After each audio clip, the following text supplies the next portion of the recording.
The Oxford Dictionary defines human capital as skills, knowledge and experience possessed by an individual or population, viewed in terms of their value or cost to an organisation or country.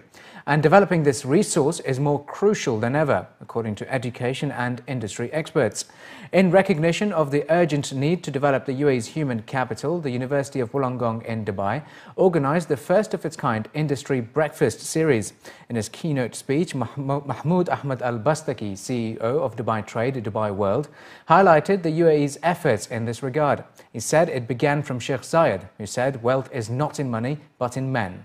At the same time, he reiterated the commitment of His Highness Sheikh Mohammed bin Rashid Al Maktoum, UAE Vice President and Prime Minister and ruler of Dubai, when His Highness put up a foundation and pledged $10 billion for human capital development.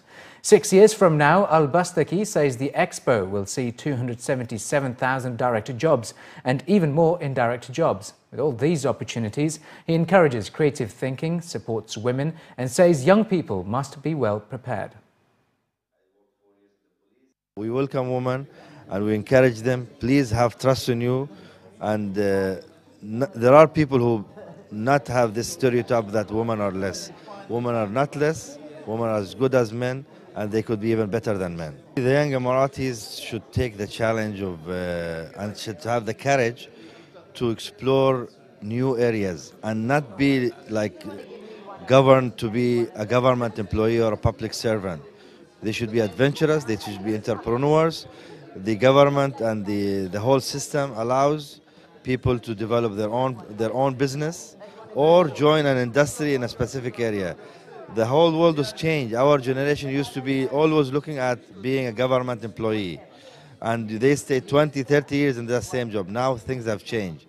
Nowadays, children, I see some of them are really going to the areas of their own and exploring new areas, hooking up with American, French, German companies.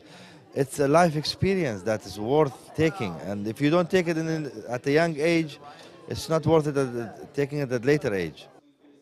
A panel of experts from the education and private sector industries identified several challenges to human capital development. Among these include employee retention and career advancement programs, work readiness among fresh graduates, attracting Emiratis to the private sector, as well as women's employment and career growth. To address these, Professor Valerie Lindsay, Dean of Faculty of Business at the university, encourages partnerships through events like these. These things do lead to ongoing developments. Even today, we've had many offers of engaging with us more directly from our participants here, offering of guest lectures, further discussions on how we might collaborate further. So I think those are really very positive signs, and I'm sure that could lead to a lot more development in the future for us.